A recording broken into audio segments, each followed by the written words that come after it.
আমাদের যেখানেই কাজ হবে সেখানে আমাদের দলীয় লোক থাকবে যারা ট্রান্সপারেন্সি করবে। যেখানে মাটি ধরার ব্যাপার কথা থাকবে সেখানে মাটি দিতে হবে, সেখানে বালু দিতে পারবে না। যেখানে খোয়া দেওয়ার কথা আছে সেখানে পচা ইট দিতে পারবে না। এটা একদম ক্লিয়ার বার্তা। কে 20% লেসে নেক আর কে 15-20% এভাবে নেক, কোথাও অফিস করো সিএস মিএস এগুলো দিবে না। কেউ যদি নেয় তাহলে আমরা খবর পাবো। গত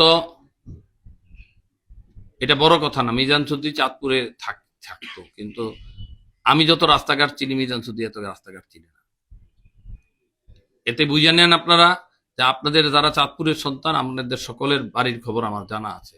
আপনার বাবা কি দিয়ে ভাত খাওয়াইতো সেটাও জানা আছে, আমার বাবা কি দিয়ে ভাত খাইতো সেটাও আমরা জানি। আমরা ট্রান্সপারেন্ট থাকতে চাই।